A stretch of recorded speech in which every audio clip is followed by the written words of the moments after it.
We are live with another episode of Comic Talk. It's that show brought to you by The Key where we talk about this week's new comic book releases. I'm your host, Dimithri Perera, and I got two guests. First up, we got... It's me. It's Drew. Second up, we got... Hello there, it's Aaron. Nice to meet you again, guys.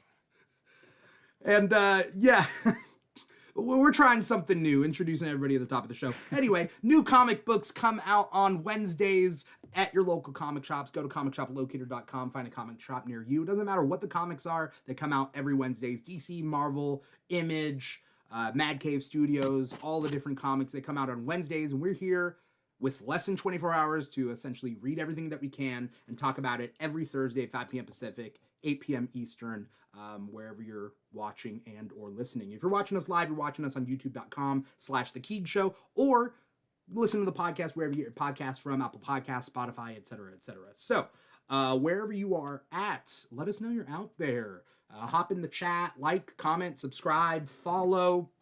You know, let us know you're out there. Let us know what you guys are into. We got somebody on our YouTube right now, Harvey Peaker's Ghost, if I'm saying that right. It could be Picard. Harvey It is Picar's Picard. Ghost. Do you know Harvey?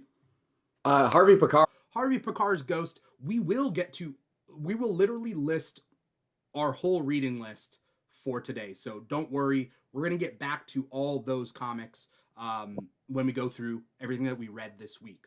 We read as much as we can in 24 hours, and luckily it's me and my two guests, Drew, aka Drew Deficit, Aaron, aka King Krakoa, talking about everything that we read. So if you guys are out there, stick around. Harvey Picar's Ghost, stick around. We're gonna get to some of those books. Maybe not The Devil's Grin. I don't think we have that on our list today, but we got some other comics that you may be digging. What was I saying? Yeah, let us know you're out there. Like, comment, subscribe, follow, do your thing, write a review. It's always nice to do this show of Comic Talk with people out there chatting in the chat box. Who has their reading list today? Because I think I read a good amount, but I don't know. Who wants to go first? I'll switch it up. I'll go first. Okay. So this week I read, excuse me, I read Uncanny X-Men number 20, The Avengers 30, Magic number 9, Laura Kinney number 10, Imperial Wars Exiles number 1, Adventures of Superman Book of L number 1, Gwenpool number 5, Bitchcraft number 3, Batman number 1. And that's Bitchcraft by Mad Cave Studios. I do want to point out the ones Yes. that aren't DC and Marvel, just so people know where to pick those Mhm. up. Sorry, continue. Oh no, you're good.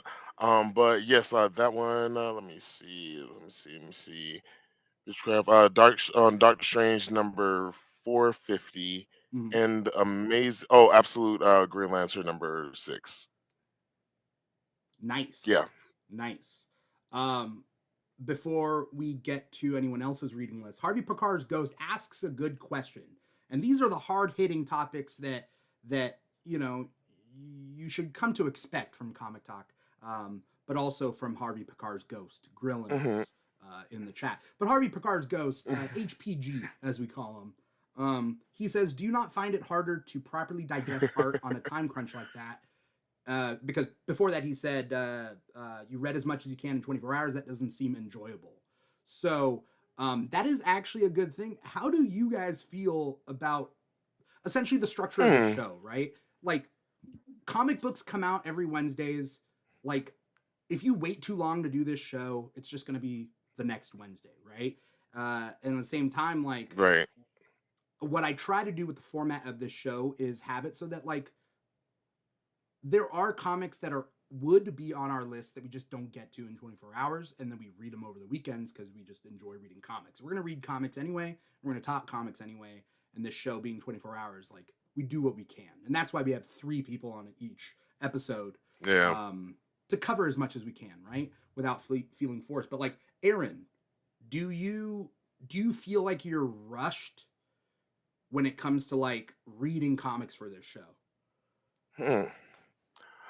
Literally only when I'm at the last like hour or two and I'm like, I still have like 5 books I need to get through. And and I'm like, oh, I need to hurry up and speed read these. But honestly, I've said it before, like this, it encourages me to read more comics. Like honestly, through this, like I end up reading like more indie books and more books than I would have even thought to read. Like I've read way more Batman and Wolverine books in my life on this show than I ever thought that I would ever on life on purpose. And I think it kind of gives me like it kind of allows me to read as much as I can while I can. So I think of it as a good thing. Sometimes it can be like, I mean, don't get me wrong. Sometimes it is hard to ingest certain books, especially if it's a big lengthy book, especially a wordy book. And We've talked about being that, an right? X-Men fan, I love me a right, yeah, I love me a good book with dialogue. So I don't know. It depends on the situation, honestly. Yeah. Yeah. Drew, do you have you've been on this show for a while. Like, does it eat into your enjoyability? Um, there are times. So I will say that there are times when it is kind of like, yo, I'm just trying to rush through as much as I can. And there are times where I feel like I'm not giving this book the attention that it deserves because I'm just trying to get through it and get through Hmm. this book. And there are some times when it's like, I know I'm going to be on this show, so I'm reading through a lot of stuff, but it's like, I got to pay more attention to it because I got to be able to pull out and talk about it. So like I gotta find the stuff to extract from the book so that I have something interesting to say about it. If I if I read something that I don't like, I usually don't have much to say anyway. So if I read something that I come away with like, oh, I liked that, I want to have more than just, yeah, I thought that was really good. Um, there is kind of a sometimes there's an advantage. There's pros and cons, you know. Hmm. Yeah. Um, yeah, yeah, there's Okay. pros and cons to it. Yeah. For me, it's like I grew up not being able to afford comics weekly, right? Like I would Hmm. read there was Marvel dot comics back in the day, so I'd read a lot of that, right? And that's how I was a kid. I was reading and keeping up with Marvel through like the free comics that they would put on their website. And then as an adult, or at least back then, I would save up my money for trades, Mhm. and then I would just reread and reread trades. And truth be told, like the breadth of what I was reading wasn't that much, right? Like Yeah. I I wasn't able to afford much, and then also like I would reread things 10 times, 20 times over. So I have Mark Wade's JLA Year 1 in my bookshelf, and it is worn out. It Cuz I read it cover to cover to cover to cover to cover to cover, right? So it is what it Hmm. is. Um but on this show, I think yes, my literacy and my retention is lowered a little bit by the volume of stuff that we read, but at the same time, like as an adult with ADHD and a kid who had ADHD, uh, I'm gonna procrastinate if I don't have a deadline. So the fact that I have a deadline for this show, like, that's, I don't think there's gonna be a perfect world in any sense of it, like where I'm unless I get paid to sit down and my job is to read comics and analyze them. Um, this is the You best Right. case scenario here, you know? you are describing the pitfalls of me trying to do more work for comic book companies because like editors, since I'm not a name, right? Yeah. So editors will be just like, oh yeah, get that to me when you can. And I'm just like, that does not work for me. Like I need you to Right. tell me, get me this on this day, and I'll get it to you. But Yeah. that's Don't give me a lax Yeah. time schedule. and I know other people are like, set your own deadline. I'm just like, I know that Some I know that I'm not gonna be harsh on myself. Yeah. Okay. Right. Yeah, I mean, I'm familiar sometimes with it the same takes an person, guys. outside person. It takes an outside person to be Yeah. like, nah, like get it Yeah. in. Like for me, we'll get this show back on track. But for me, I'm writing a short film and I've been doing revisions on it and on the screenplay, but there's no deadline.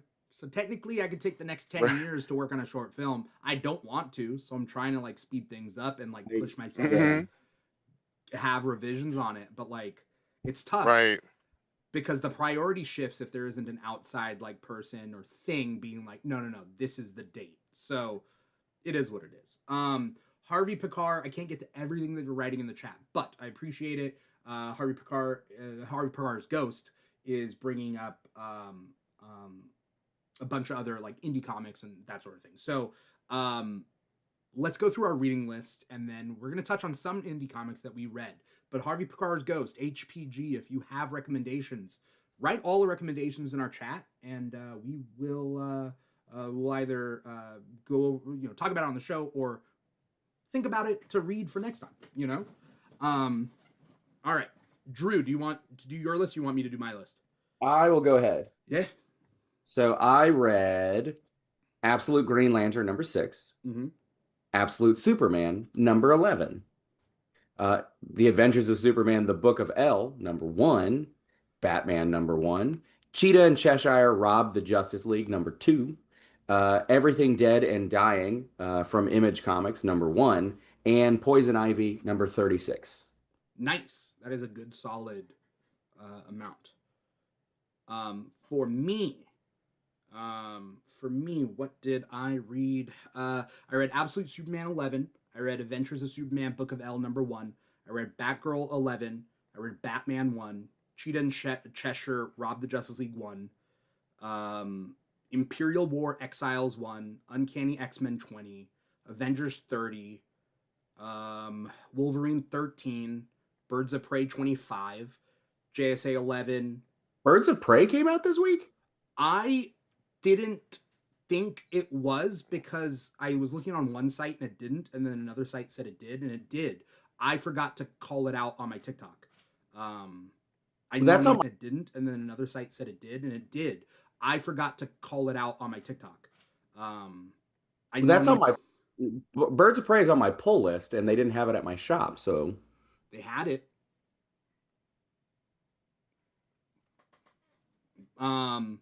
It was weird. It was on some lists and some others it wasn't, so I don't know. All New Venom number 10, Spider-Man 94 number 1, Rockefellers 8 by Image Comics, their Ghost Machine imprint.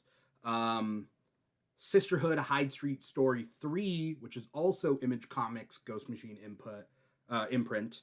And that's all I got.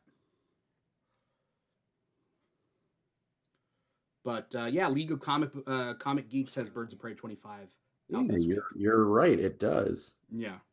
I mean, I don't want to spoil it for you, but there are some things.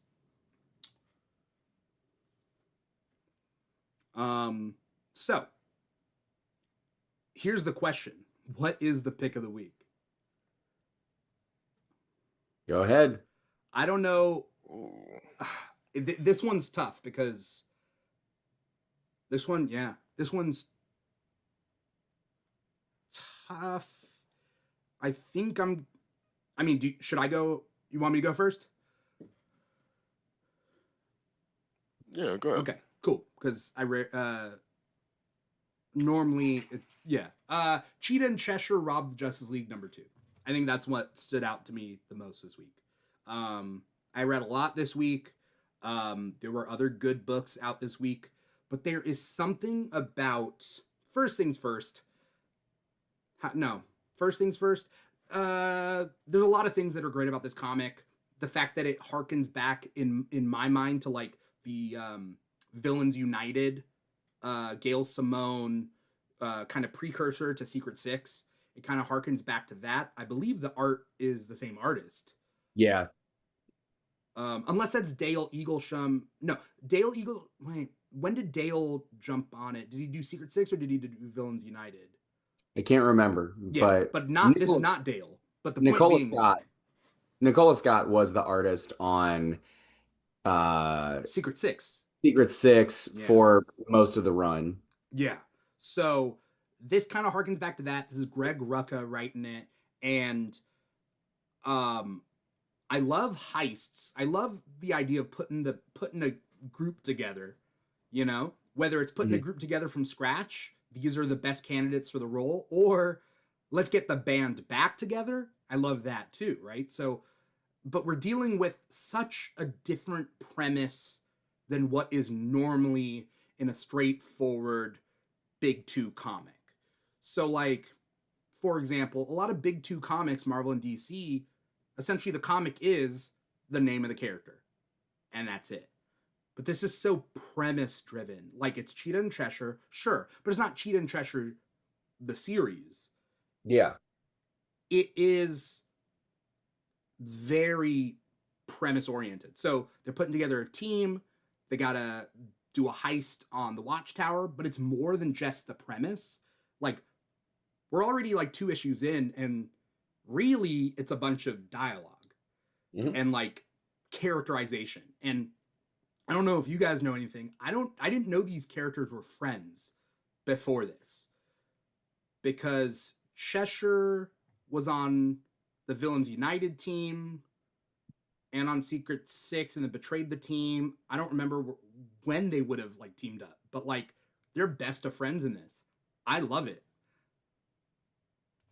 That's my. I know you guys. Did you guys read this one? I did.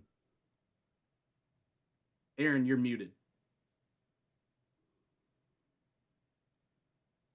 Yes, I was like, this is the one I wanted to read, but I didn't get to read it. Drew, what about what do you think? I have a lot of expectations. I have high expectations for Greg Rucka. He is one of my favorite comic writers. And I feel like he kind of just, no matter what genre he's doing, Yeah. he's great at it. And I will say that, like, I was very stoked on this. Mm-hmm. After the first issue, I was kind of just like, I don't know that that was quite what I wanted it to be. Mm-hmm. This issue was just like, nope, it is. It is Oh, exactly what you wanted it to be. So it just took the issue, took till the second issue to really like let it live in that space that I think that I think is the Greg Rucka space. And you're right, it is a lot of dialogue, and it's just like living with those characters, and I think it's great. I think it has a cinematic quality to it. I don't, maybe that's not the right word, because I don't mean that in necessarily like the visuals of it, but like there's a scene in this where they're in a casino, recruiting a character, and the way that that character shows that they're the right person for the job, I think is very like, it plays like a scene in a movie, yeah. Because And I mean, that's what they're going for, right? Heist movie. yeah, I mean yeah, that's what it feels like. Heist movie. It's Ocean's 11, but with the Justice League. Yeah.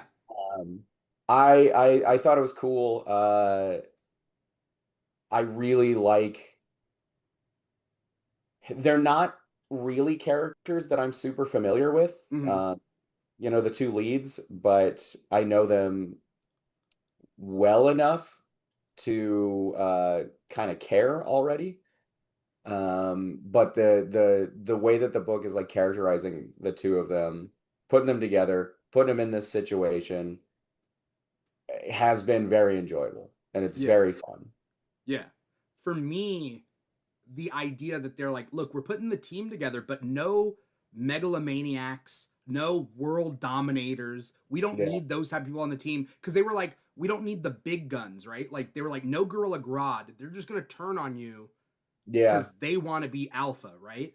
And so this idea that like, I always like this about like, I know Marvel has this too, but like DC with the Flash's rogues and a lot of these like ground level villains, they're jobbers, right? Like, sure, maybe they sold their soul to the devil and they got that to work through, right? But like, for the most part, they're like trying to get by with this weird code of ethics that they got. Yeah. So the idea that like they're like, no, we don't want to take over the world. We're just there to get the powers from the power bank that's in the satellite in the watchtower. That's our job. We're not there to have the whole Justice League fight against us and like catch us. We're not there for that. We're in, we're out, we're doing this job. This book, I'm surprised it's not Black Label in the sense that it's technically it's in continuity for sure, right? Like, because it's not Black Label, it's in continuity. Yeah, and I mean, it's 2 issues in. We have not seen any of the heroes at all. So it definitely gets like, which for one, I think is just a strength of it because it's not becoming a typical like, oh, fight book. But it also, it can happen at any point in continuity because these characters are over here, so nobody's noticing what they're doing, so we don't have to interrupt the flow and try to figure out, oh, where in the Batman story is this happening? I just realized what this book reminds me of. And I don't mean that it's ripping it off, because I think that it's just a general premise. It's Super Crooks. The Mark Miller book? Yeah, it's Super Crooks, where the bunch of lower level villains are trying to rob something big, right? Like, and I love Super Crooks. I'm a big Super Crooks fan. Yeah, I never read it. I'm also a Mark Miller apologetic, I guess, in a little bit, but I like I make fun of him and I see the flaws, but also Super Crooks and Jupiter's Legacy and all those, like, there's some good stuff there. Anyway, we got to move on for the sake of time. Harvey Picar's Ghost. Jupiter's Legacy. See you guys out. See you out there. BP. Thanks for stopping by. You guys got a pick of the week? Oh, I got a pick of the week. All right. What is it? I got one. I think I'm gonna play very much against type here. And I'm gonna say Batman #1. I was like, play against type. You're gonna do the Thundercats Powerpuff Girls crossover. Almost read that one too. Read that one. I thought you were joking. That's a comic that exists. That's a comic that came out. I think issue 2 came out this week, right? I didn't know that was real. Yeah. But yeah, I mean Batman #1. It's another one. High expectations. I have been wanting Matt Fraction on Batman pretty much since I read Hawkeye and Sex Criminals, like when he was really just like pumping out a lot of very quality stuff. And I was just like, I know that if he's on Batman, he can do something great. And he is like legitimately, for the better part of a decade, when people say like, oh, if you could get it, if anyone could write Batman, who would it be? And it's been Matt Fraction. Okay. And so I'm very excited for this run, very excited for this first issue. And I think that the team of him and Jorge Jimenez, even though I have my beef with Jorge Jimenez, that it's totally one-sided, that he doesn't even know about, you can't deny his talent. Yeah. That's part of the beef. Well, yeah, your beef with Jorge Jimenez is he's too talented, right? He's too good looking and too talented. You can't be both. You have to pick one. I can very much vouch for that. The first time I saw him in person, I was just like, shut up. Right? Is it the opposite? I didn't expect it. Of like pick a struggle, but it's the opposite? It's like, come on. Honestly, yeah, dude, you can't be jacked, hot, and nerdy. Everything. Legitimately. Right? Legitimately, when he draws Batman, he takes pictures of himself and draws that. Yeah. Unfair. But no, I think he is one of the best. He's like one of those, like, if you took the 5 artists that are like defining superhero comics right now, he's obviously one of them. Agreed. He and his, I mean, they're doing really cool stuff. They're playing around with perspective, like the big splash page on this that has like the fisheye lens kind of look to it. What Or was the scene? I'm trying to think.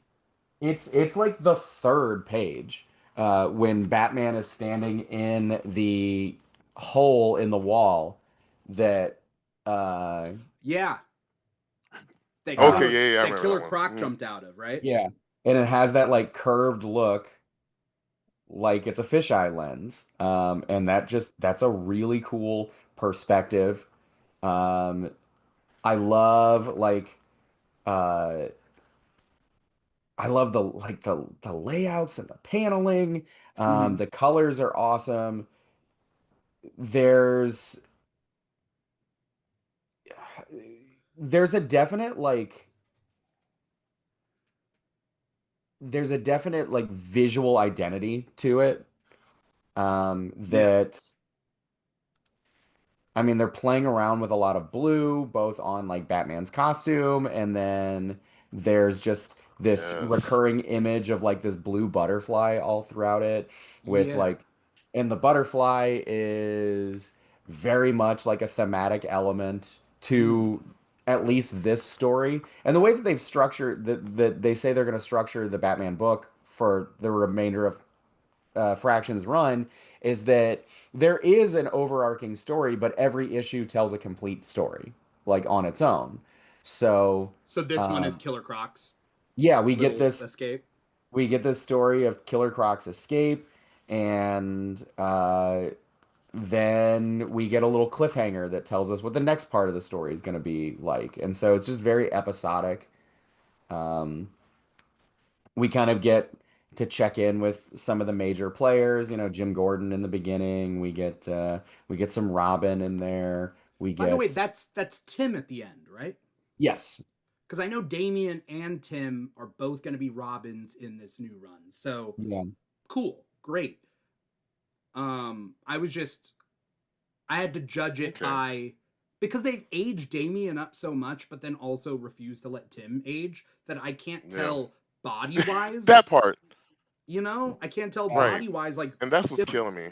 Yeah, Right, and that's what's killing me because like Cassandra, like all his like peers, like Superboy and all of them are like clearly 18 right now, like and up, and like I feel like like Tim only gets an older thing. When he had his little solo, it still felt like he was still very much a child, and I'm like this. I was like, this kid is this is a young adult. And I was like, he's definitely older than Damien's, at least by a few years. So why are we still I mean he should be treating him like more. he's a It high should be school? more than like a few years, but yeah, Honestly, yes. I was, but I'm trying. Right, I'm trying to give them like a comic like age bracket. I'm like, you know what? Maybe like like 3 years minimum, but like 5 years, like I feel like is 4 or 5 years is accurate around, like because they were around the same age. yeah.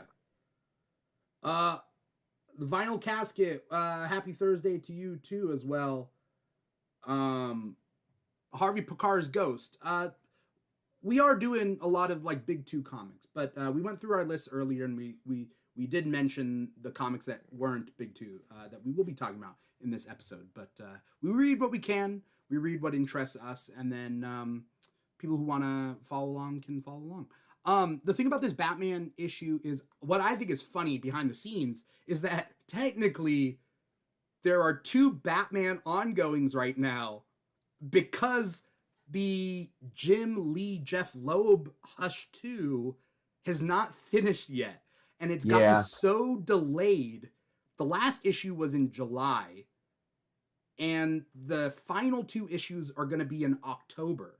So technically, Batman 162 and 163 are going to be in October, but now it's September. This is September 4th today, but yesterday, September 3rd, Batman #1 came out, and I just think that's so kind of funny, I mean, hey, things happen. you know? Well, no, Time yeah, isn't real. yeah. I mean, delays happen. It is what it is. It just, I mean, that's rough.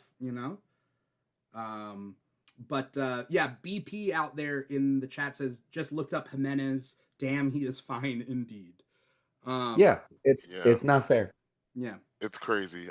That's how I just found him on a whim, and I just looked at Instagram and I was like, oh, look at his art, and then I saw a picture him at the gym, and I was like, no fucking way. um, w- I mean, is it bad? You just like you're like, well, I hope he's just a shit person. I hope he just is a You horrible can only person. hope, but like you can Like, tell he's not. I you, feel like he's not. He's very nice. yeah, I mean, he seems very nice from what I've seen. But it's kind of like, and I don't want to get too far off, but like you're creating a character in D&D and you roll the dice and you get the points and you like attribute the points, but he just rolled 20s on everything, so he gets all the points and he Everything. just gets to attribute it to his art and to his face. Great. Right. Good for him. Right. You know, um, like anyway, moving on. Well, not moving on. Batman number one, real quick. I think it also, if you like Arkham, the Arkham games and stuff, like they're showing a little focus on the gadgets, which I think is really Hmm. cool. And I Yeah. really do like the blue tint suit because it harkens back to me to like the Kubert Denny, who was it in the 80s or 70s Batman? You know when Batman used to like keep his mask on but take his shirt off and fight Ra's al Ghul? That whole Yeah. run, Yeah. Oh, like like Neil Adams. Neil Adams, the Neil Adams run. That's what it reminds me of, but modernized too. So, and also the Killer Croc stuff kind of makes me sad in a good way. Like it made me feel something. So, you know, good for this series. Aaron, what's your pick of the week? Ooh. So my pick of the week. I was gonna say Bitchcraft, but it's definitely gonna be Imperial War Exiles number one, Yeah, honestly. Because this is what I've been waiting for, like literally since it started, and I'm like, where have they been this whole time? Like, I think you and I it's agree. Like our favorite thing about Marvel yeah, space is the Shi'ar Empire, right? Yeah, the Shi'ar, yeah, for Yeah, sure. yeah, Like the Shi'ar are my absolute favorite aliens, and I'm like, they when they get a good story, they get a big thematic, like very like some cinematic like story, and this is definitely ramping up to be one, especially like the little Landra coming back. Like that's a like I always thought that they did her very unjustly. Like I like her just going crazy in the end. It was kind of it is kind of like Daenerys going crazy, like Daenerys in the end of Game of Thrones. That's kind of exactly the energy it is. And like they is it a kind of just like trope? let her. Is it a trope that a powerful female queen has to, like in these fantasy settings, like Right? goes I mad with don't power? Like, is that a thing? You know? I don't think so, but I feel like it. I feel like it's gonna be. I feel like at this point, it's becoming a trope. Yeah, yeah, Oh, but like I love like them like getting to see like her and Deathbird like get together like and like fight people. The first and foremost the reunion of father, son, and daughter and mother. Father, son, father, mother, and daughter, yeah, and like them really getting to meet each other for the first time.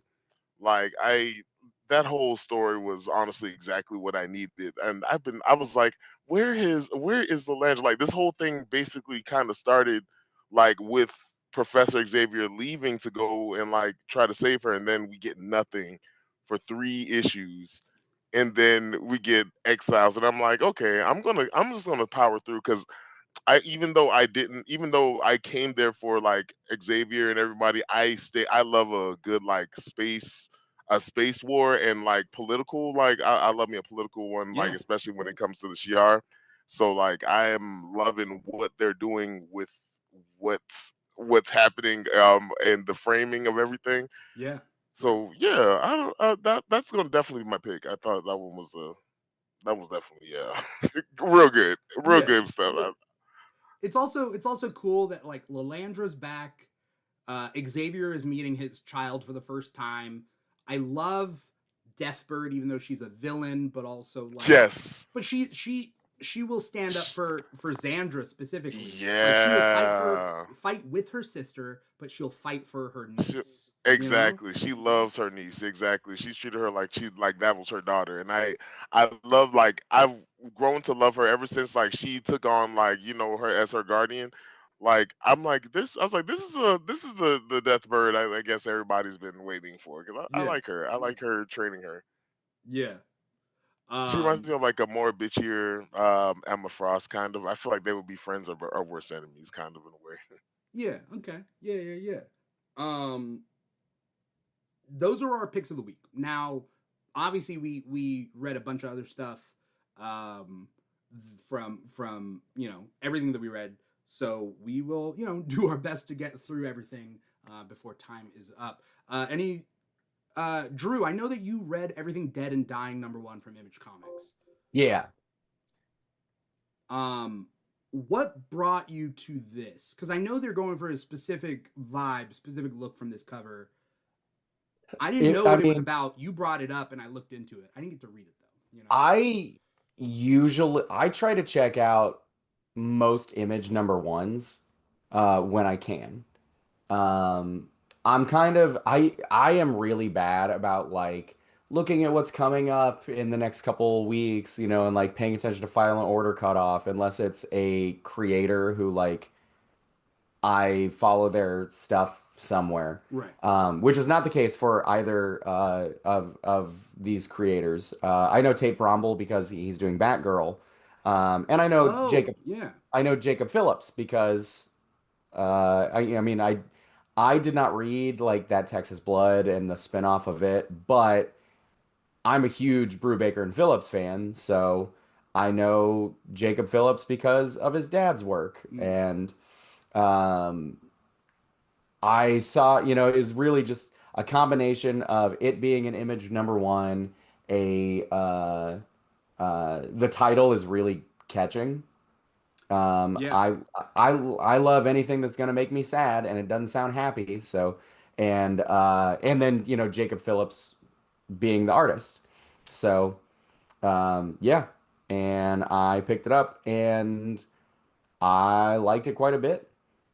What's the premise? Give us a pitch. Give us. The short version is it's a zombie story, um, about this one guy who grew up, who he is the one survivor of this infection that has zombified everybody. Uh, and the people in his town, including his husband and their daughter, Mhm. are just they're zombified, but they're just going through the motions of the last day of their life. Okay. Um, This is like and new so zombie lore in a way, just like for this story, right?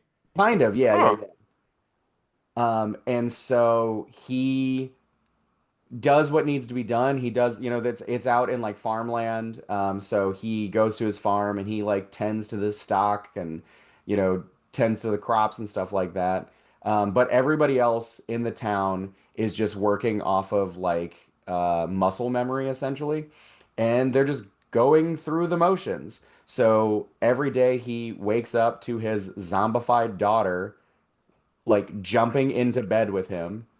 Um, Waking him up, and he goes down and he quote makes them breakfast, and then like the mailman comes and stops by, and then he goes He's into also a town. zombie.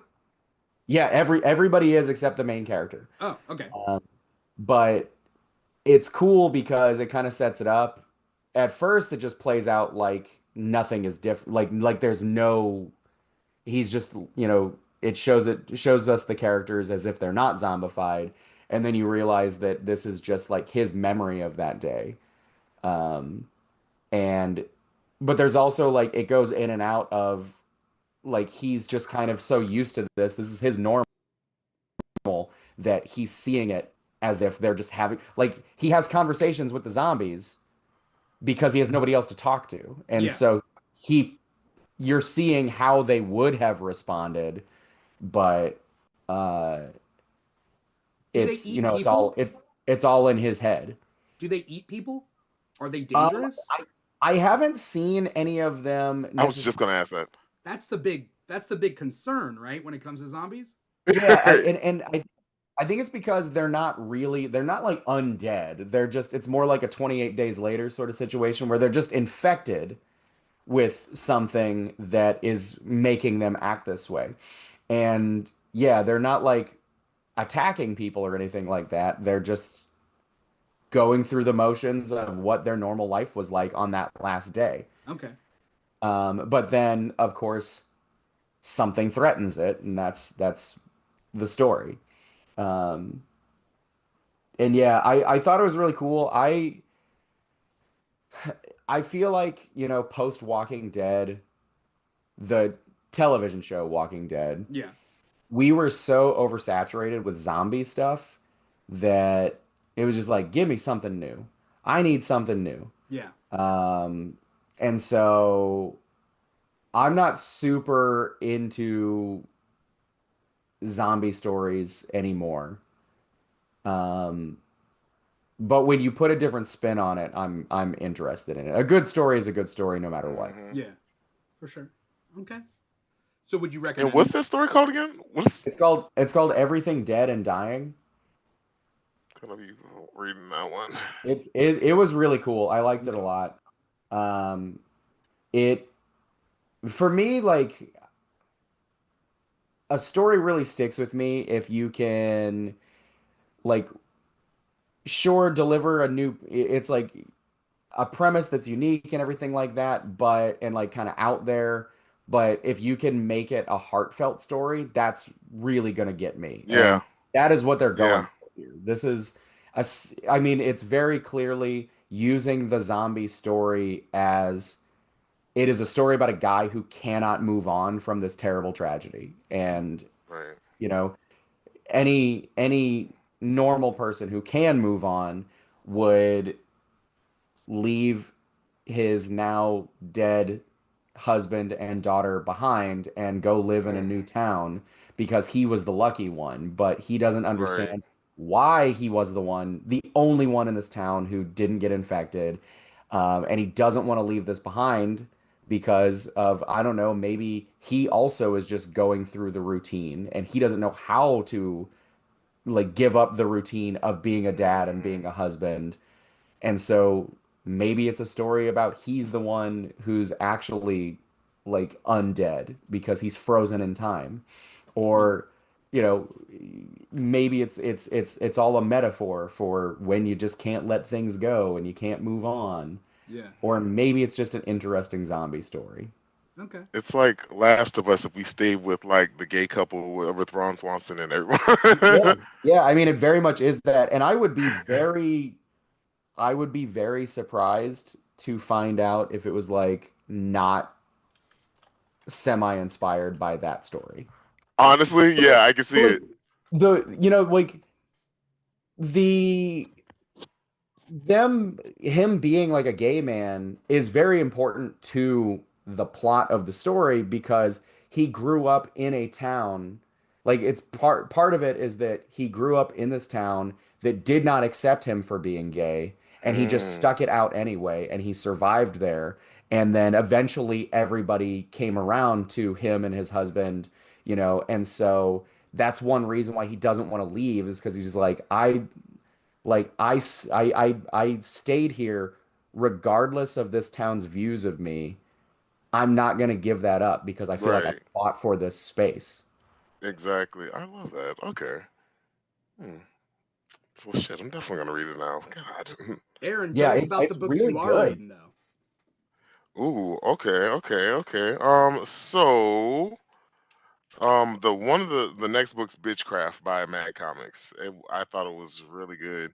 It's leading into it's kind of like a witch hunter kind of story, but like the witch hunters seem to be kind of like angels, but they haven't like fully like explained what's going on. It seems like they like these hunters have been around for a long time and they're like going around trying to like basically execute all the magical beings in like New York, and they're trying to like go city by city and state by state and like take them out.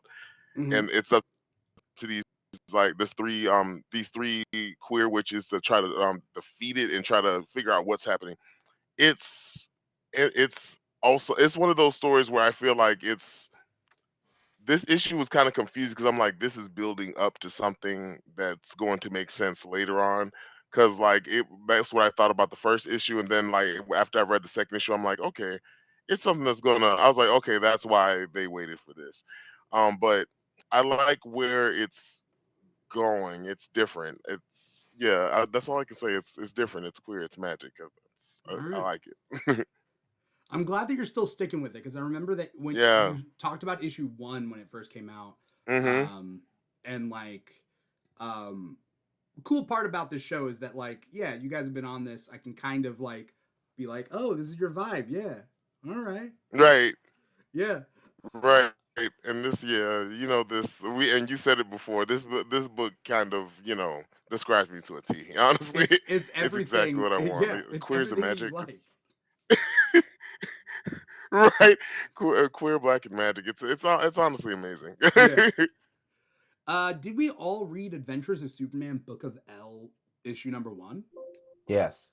Yes. So this one was I when they must say, announced this book, I'm I've been like, waiting for this. another Superman book, because recently they're only like 3 issues Right. in Superman Unlimited. Now we got Adventures of Superman. Yeah. So I mean, how many Superman books do we have right now? Absolute Yeah.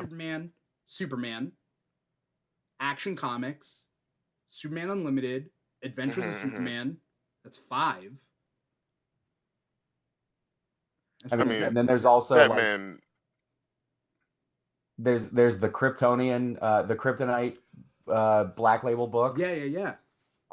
There's there's all this also like the spin-offs. There's a crypto book still going on There's right a now, crypto right? book. Supergirl has a Yeah. book. Supergirl. Yeah, I mean there's a lot of Superman related stuff. Yeah. There Yeah, was the just Super the Family are booming in a big way. there was California Love that came out. That was their summer Shut anthology book. up. California Love. My review on that I talked about in a previous episode. I wish there was more California specific stuff in it. But I can take what as a Californian. I was like, oh, Mhm. well, Did you read the Godzilla Destroys California special? no. Well, Okay. you should. All right. There you go. Let's talk about Adventures of Superman Book of L issue number 1. Anyone have any strong thoughts on it?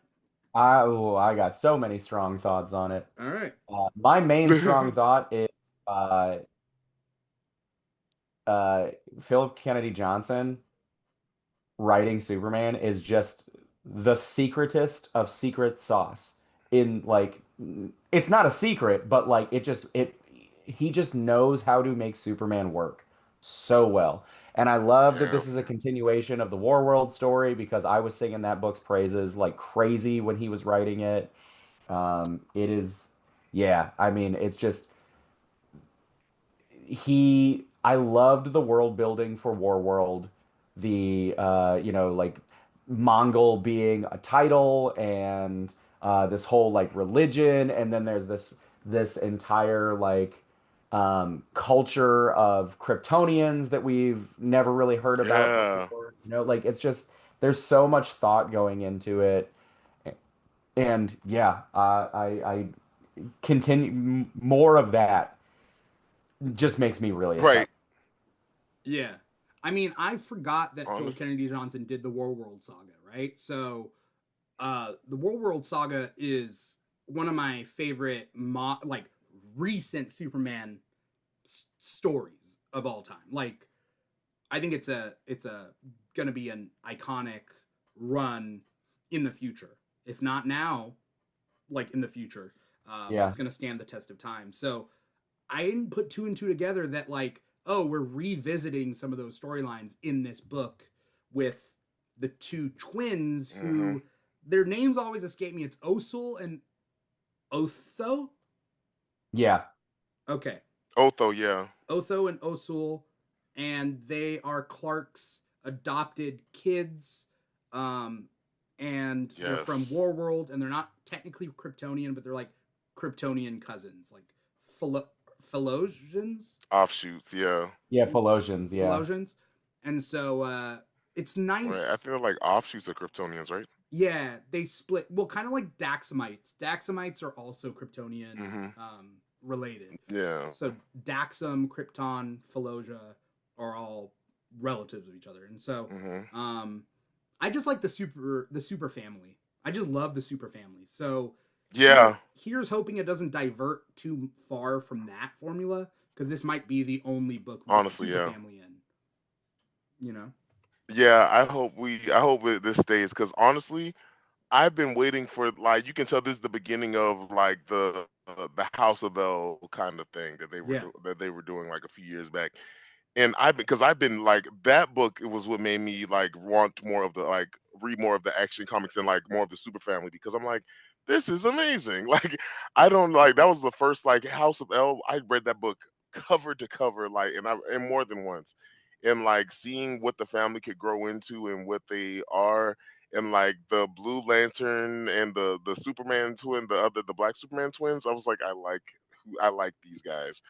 But honestly, the twins that he adopted, that Clark adopted, I don't know why. I absolutely love them. Anytime I see them, I'm like, this is. I was like, this is. I love these twins. I want more of them. Like, I hope that they get like to be like something later on, like down the line, like be a superhero team or be on like a Teen Titans thing if they decide to do Teen Titans right again. You know? Yeah. I mean, for me personally, I want to love them. I don't yet. Hmm. But I have a feeling I will, sure, but I just don't think enough has been done with the two twins Yeah, I to can see like that. make me fall in love with them as characters. I do think in this issue they bring up code names for themselves. They have code names, which is Oh, great. That's a good start, I right? forgot what it Let's was. get them Yeah. some code names, kind of like how Right. Wally West two kids, they needed their, their little comma Mhm. set and their code names for me to Right. like get into them. So great. I want to see more, you know? Yeah. Yeah. I want to see them do like actually flourish and do stuff. Yeah. Yeah. What else stood out to you? Any did you guys read the Spider-Man 94 book? I haven't read that one. I did not know. It was on my top 3 most hyped personally, because it's a continuation of the Spider-Man 90s cartoon, and the Spider-Man 90s cartoon ends abruptly with like Peter being like, "All right, I'm coming to you, MJ," and then it ends. And so this Yeah. takes place a couple months after that, and it says in this issue, Spider-Man 94 issue number 1, it says in this issue like him and MJ are just getting used to this new normal, and it says like, "Oh, we'll get to that story in a little bit. The story of like what happened, how he finally found her." So it doesn't start with that. It starts later, and we have Mm. essentially two villains who we hadn't seen in the cartoon, which is Morlin, because Morlin wasn't invented yet, but we also have Kane, who is the bad clone of Ben Riley. So we have some setup for this. Um, Part of me wishes just that like Disney did a sequel series like they did with X-Men 97.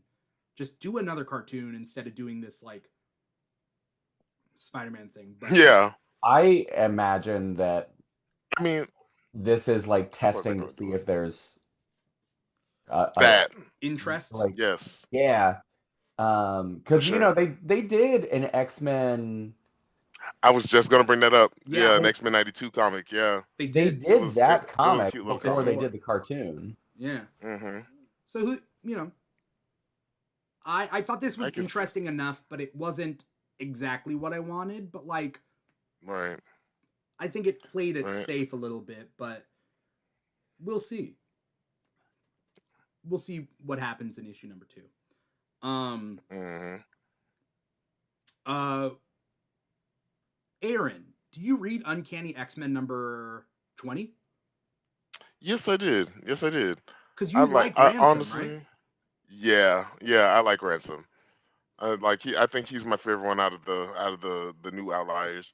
But yeah, I liked his story. It was a little bit slow for me, but like honestly, my highlight in it was seeing Monet. Honestly, I anything Monet, I Mm, was like, I need her to be in like an essential group somewhere.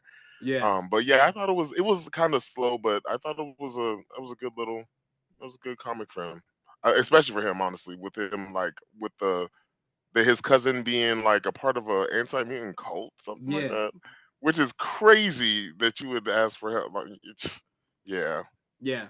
I like that we finally got a little backstory with Ransom. The fact that like yes, his family essentially disowned him, right? Like they were like, "Oh, you're a yeah. mutant. We don't like that." So, It will make sense since he's like since Sunspot is his cousin. His family kind of did did a similar thing. yeah. Oh, with Roberto da Costa? Yeah, with a yeah. Yeah, yeah, yeah. Um yeah. X-Men writers love to like introduce new South American mutant that has a lot of family trauma. Right, You right, know? right, I mean, to be fair, it's a lot of mutants in general that have family trauma, but like right. I'm gonna say that comes loves with the to territory, but but it's like still. rich South American family. Ransom has a lot in common with Beto, you know? Okay. Yeah, very much. You I was know? like, so it only made sense. I was like, yeah. So basically, you might as well make them cousins at this point, because even from the beginning, I was like, he reminds me so much of Beto, and I'm like, I was like, from the way he acts to everybody, and then you find out, oh, he's also secretly very rich, and I'm like, okay, so yeah, this guy's basically another Beto, and Yeah. then they say, oh, his secret cousin, like his secret, he's calling his cousin who that he doesn't want anybody to know. I'm like, what's happening, Yeah, guys? you know. But Um hey, I'm with it. yeah. I just want to see. I want to see them interact. I want to see how that goes. Yeah. Did you guys read Absolute Superman 11? I sure did. I didn't get to read that one. Okay. I was lucky to catch it. Drew, what did you think about this one? I mean, I'm still a big fan of uh I'm still a big fan of the book. Yeah. Um it there was a part in this book, in this issue, that I was kind of hoping they were going one way with, and I feel like they sort of hinted at it, but they let the plot just kind of like not do what I was hoping it would do. Uh-huh. Um, if I can talk like spoily stuff for a little Yeah. bit. Um, so yeah, the issue is all about like Superman is captured and Brainiac is like running him through different scenarios in his mind that are all supposed to get him okay with the idea of committing mass murder.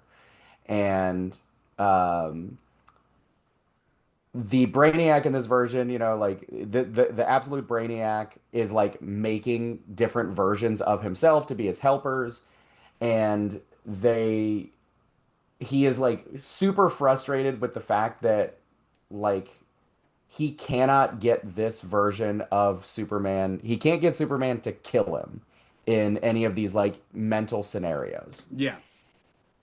And uh so there's this bit where like Brainiac is trying to get these helpers, these little Brainiac helpers to do something for him. I don't remember what it is, just like perform a task for him. Mm-hmm. And they're kind of just like, "No, I don't think we're going to." And then Brainiac kills all of them. Yeah. I was hoping where they were going to go is that like the influence of Superman's goodness is so great for them that even machines start like realizing that they can have a better life Yeah. Which is if is they what they set up.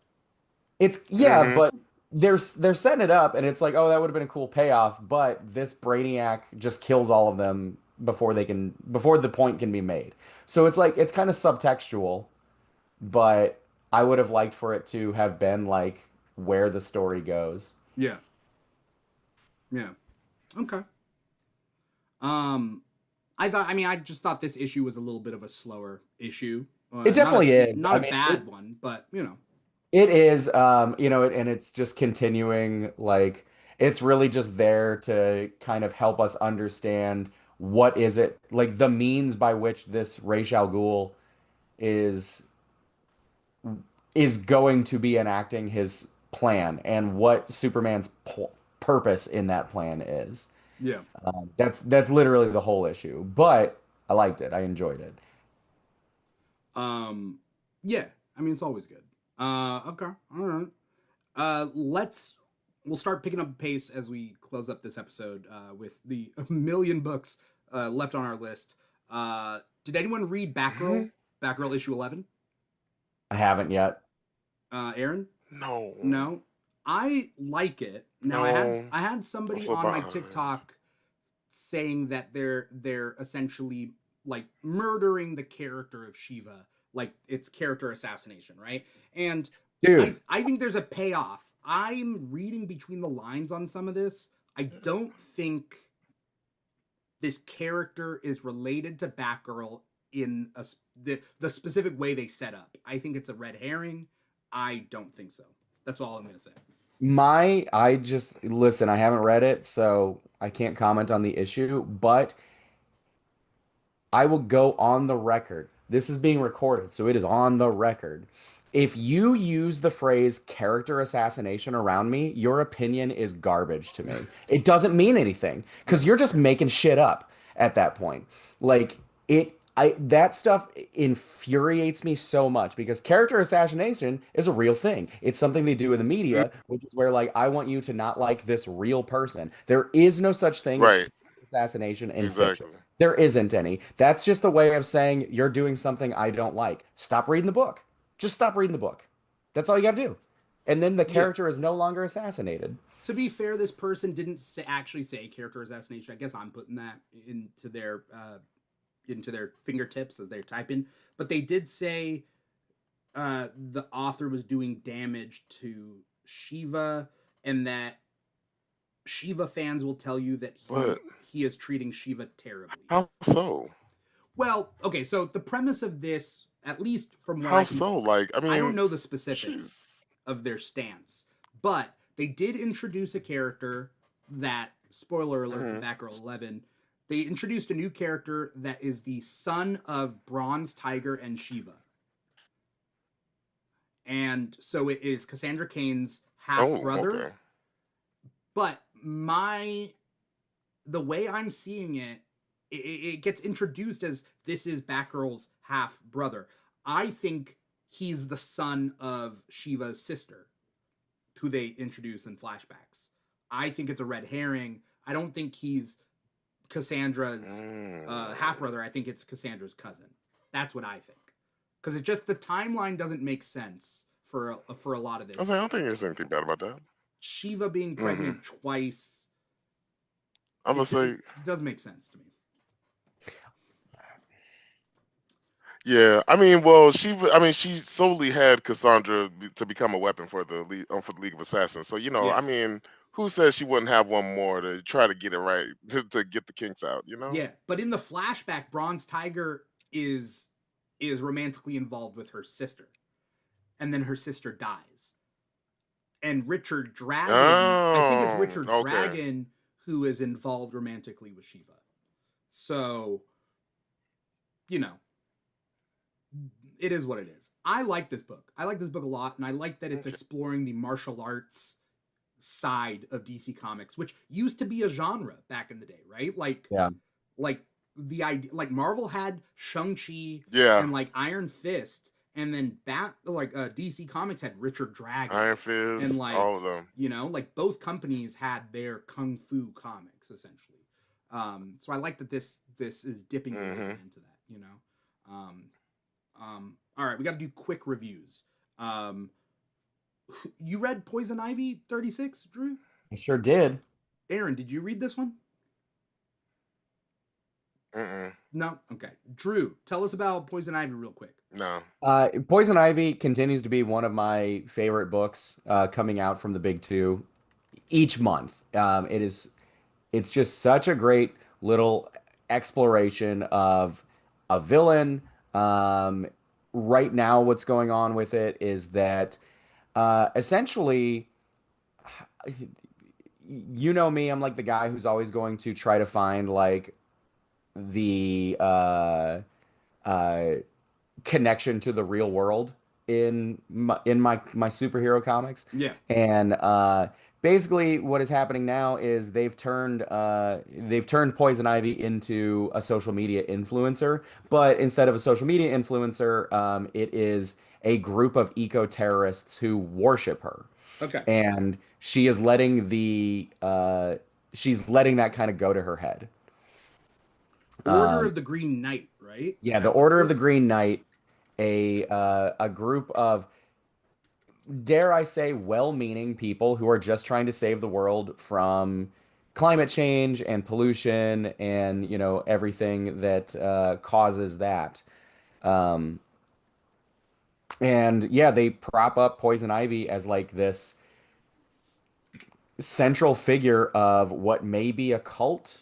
Um, and they're trying to commit eco-terrorism in her name. And she's just like, well, if you're going to do it in my name, I might as well teach you how to do it. And it is very much going to her head, the influence and the power and the command that she has over these people. Mm-hmm. And yeah, like I said, I compared it to social media influencers who, yeah, it's some people will pay attention to you, but it's very fleeting and it's all going to come crashing down, and it's really not going to matter in the long run, Unless you make actual change. unless you make actual change. Yeah. Okay. I wouldn't say it's all futile, but depends. Well, I'm a Nietzschean guy. It's all futile. Yeah. God is dead and we killed him. You are who you are. Um. All right. So I think that's all the books that Drew read, but I think that Aaron and I have a bunch of books. But Aaron, I need one sentence. I got one more. Do you have one? What was your last one? Absolute Green Lantern. That's right. You guys both read it, and I haven't read past issue 2. I stopped, and you guys got to tell me whether it's worth picking back up again. But let me know. Let me know how it is. How was Absolute Green Lantern issue 6? I have really enjoyed this series. I will say one of the biggest complaints that people have given is that it's just too slow. It's too slow moving. I think the slow burn worked really well, but I also did like let it pile up for a little bit. Like I think I read the first 4 issues all in a row in the same day. And Mm-hmm. so 5 and 6, I've waited monthly to read. And this 6th issue is really where like the payoff of exactly how they are reconstructing the mythology of Green Lantern is actually working. I have really enjoyed it. I've loved the uh, sci-fi existential, in a way, somewhat like Lovecraftian horror of it. Okay. I think that's a really fun way to do a superhero comic. All right. I looked it up, by the way, because I'll probably Agreed. catch it in trade. The trade for this volume comes out December 9th. So, you know. Aaron, what'd you think about this one? I thought it was good. I mean, I haven't. I'm not all caught up on it. I need to catch up on the rest of it before I give an honest opinion. But like from what I read, like even the art in it was good. I think I just need to see where the story is so I can like be more apprised. I'm like, what is happening right Yeah. now? Yeah. Okay. All right. So now that's everything that Drew read. Uh, Aaron, quick thoughts. Avengers issue 30. The Marvel Zombies trailer came out this week, so I've been kind of like using that to segue to be like, oh, you like the Marvel Zombies trailer? Are Yeah. you picking up Avengers issue 30? Because the Marvel Zombies pop up, but they pop Guess up for what? like two, Right. two pages, and it's not really them. It's just like, it's not, I you know? thank you. I was so upset. Yeah. Little false Just little advertising. fragments. I was like, oh, we're gonna go to like a different world where get them to like halfway through the comic, and I'm like, what's gonna happen here? But like honestly, I think I love me a slow burn kind of story that like actually leads to something, and you can tell like this finally like it went off the rails a little bit in the beginning, but like I mean with everything with them dealing with all kind of other like villains and stuff, but this you can tell like this the I guess his name Mirrodin, Yeah. however you pronounce it, but like it like you can tell like it's finally having dividends and like seeing and getting the surprise reveal of who he was. I was like, okay, this is what I want. This is the team I signed up for. Like, especially with how big their team is and how strong their team is. I'm like, this is the kind of fight that they Yeah. should be fighting. I was a little let down by that reveal at the end because it Yeah. strikes me a lot like the reveal of who is the Marquise of Death or whatever it was in the fan. I think it's the Mark Miller Fantastic Mhm. Four run where it turns out that like the Marquise of Death, and I think it's a Marquise of Death, is just Doctor Doom. So Doctor Doom kills Doctor Doom, but it's not really, and then he comes back and he becomes the guy who kills him, and then blah blah blah. And now it's Kang as Murden, and I'm like, okay, I guess. I just would have liked a better reveal. Yeah. Not another Kang. Right. I don't really need Yeah, them, but all honestly, I right. don't need another Kang. That's Yeah. real. I would have Yeah. liked, especially because Murden, Yeah, that's very true. I was like, we could have given you could have given me anybody else. yeah. But here's the thing, Murden got rid of his whole team through like a black hole. And I was like, you got rid of all these characters, and then you just revealed that Murden is Kang. So it's almost like you killed Murden in a way. So like we're back to grounds like Yes. square one. It's just Kang again with no Yes. team. So Right. cool. I'm like, I'm sure y'all could have got any kind of villain from like their like storage and been like, hey, and make him the guy, and like then everybody would have been on board. Even if it was just like an Ultron or something, I'd be like, oh, surprise, shock! I haven't seen you in forever. But Yeah. Kang, like, who's not tired of Kang by now? Like imagine if you switched it up and you picked like Baron Mordo just to try something new. Like make Baron Mordo an Avengers villain. Like, right? okay, fine. We got to move past Avengers 30 Yes. cuz there's a couple more books that let's just do quick one sentence reviews and then we'll close things up. One Okay. sentence review of Magic issue 9. Magic issue 9, great book. Loving magic using actual magic. I think that's the best thing about it, and I'm loving the new villain that they got working for her. So I'm glad to see that she's getting her own kind of stability in the Marvel universe for real that stands outside of X-Men. All right, for sure. What about Laura Kinney Wolverine issue 10?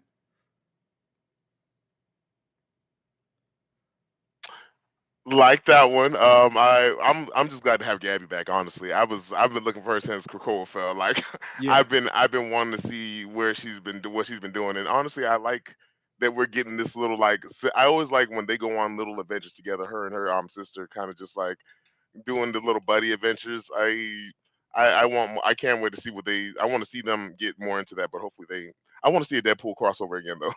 Okay. Doctor Strange issue 450. I think they're bringing back an ongoing for Doctor Strange. I can't It was tell. cute. I think they're restarting Doctor Strange, but I don't know. Yeah. This is a landmark Hopefully issue. Was it interesting? after Doctor Strange in of Asgard.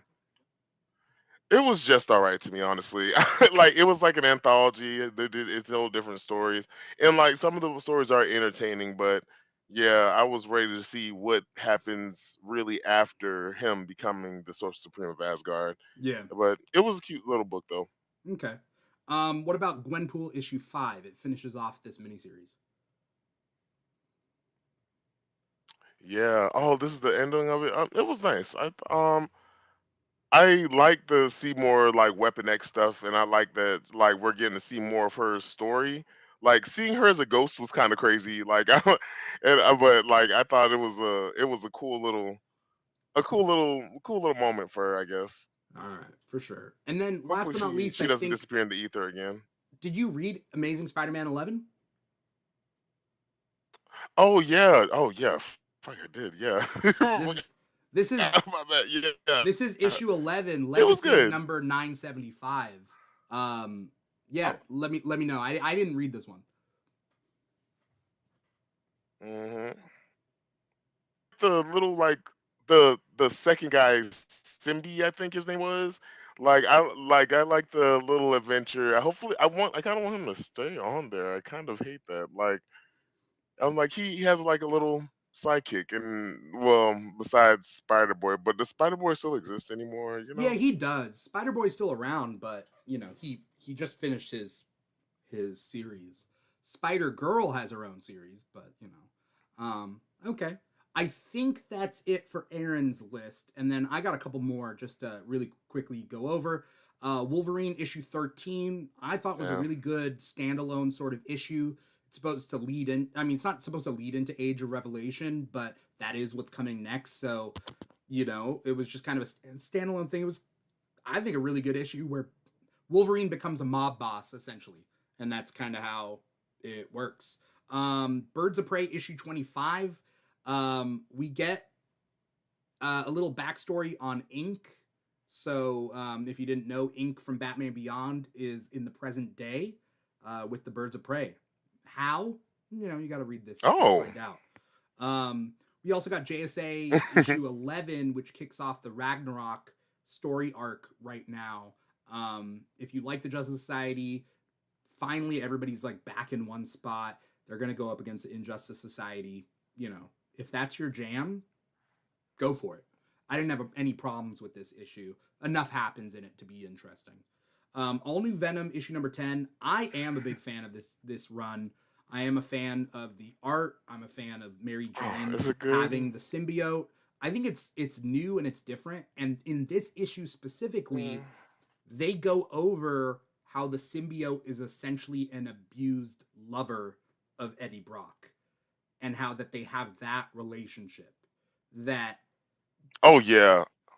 so kind of, I mean, Yeah. it takes subtext and I can makes it see it. into super text, so that's All New Venom number 10. And then Rockefellers issue number 8 from the Ghost Machine imprint of Image Comics. I love the Rockefellers. We get a lot more backstory with this, and the threats that this time traveling family is facing. It's a relatively all ages book. It's kind of like Meet the Robinsons meets Phil of the Future meets like going in witness protection through time. This is bound to be, they're going to make like a series, like they're bound to adapt this into something.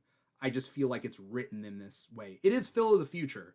That's the way I see it. It's Phil of the Future if the family was on the run from a bad guy. Like, if anyone remembers Phil of the Future. And then also from Ghost Machine imprint of Image Comics, we have Sisterhood, a Hyde Street story, issue number 3. This one, take it or leave it. I like it because I like Hyde Street, but if you're expecting Hyde Street stuff from this Hyde Street spinoff, I don't think they even like reach Hyde Street yet. So like, it's really just a horror comic about a sorority that accidentally kills somebody, and the ghost comes back to kill them. That's really just the premise of this book. So, Hyde Street itself as a series is more interesting, but this is just a good couple issue miniseries. It is what it is. So, those are my thoughts. That's pretty much it for the time that we have today. I want to thank you guys so much for coming on, taking time out of your Thursday to be here. Really quick before we get going, Drew, where can people find you? What do you got coming up? Anything you want to plug? You can find me on the internet. Drew X Deficit, TikTok, Blue Sky, Instagram. Do I have anything I want to plug? I don't know. I'm working on stuff. None of it is official yet, but so I can't really say anything one way or the other. But Okay. yeah, I'm working on stuff. All right. I'm expecting big things. Just secret things. Yeah. Aaron, where can we find you? What do you got coming up? Anything you want to plug? Yes, sir. So, of course, you guys can find me at King Krakoa on TikTok and the King Krakoa on Instagram. Nothing to be plugged at the moment, but stuff to be coming up. Awesome. I want to thank everybody out there so much for tuning in, whether you're watching us live on youtube.com/The Keeg Show or listening to the podcast wherever you get your podcast from, Apple Podcasts, Spotify, iHeartRadio, Audible, Amazon Music, SoundCloud, wherever you are watching us, listening to us, like, comment, subscribe. Really, let us know you're out there. Write a review. Let us know what you think. It's great having you guys here live or after the fact.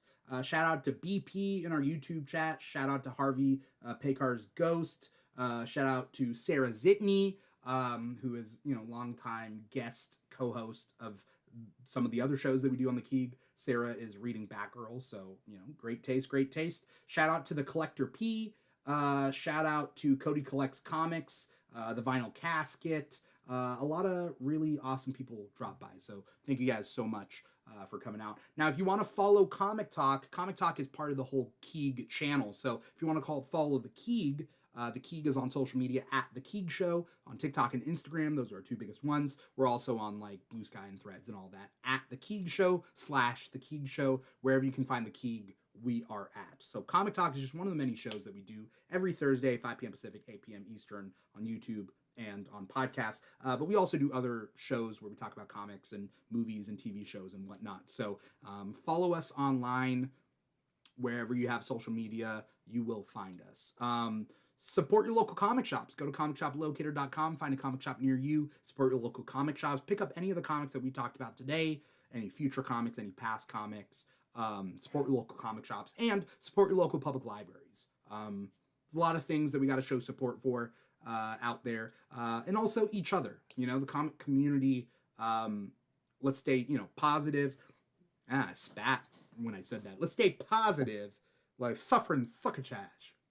Let's stay positive out there. Let's talk about the things that we love, The comic community makes things way better, because if we were just like riding solo, it's not quite as fun to be a comic book fan. So I'm glad that I'm in it with you guys, Drew, Aaron, everybody in the chat. So, that's pretty much it. Thank you guys so much for coming on the show. Thank you, everybody out there, for watching and or listening. Once again, I'm your host, Dimithri Perera, and this has been another episode of Comic Talk for the week of September 4th, 2025. Take care, everybody. Bye-bye. Bye. Deuces.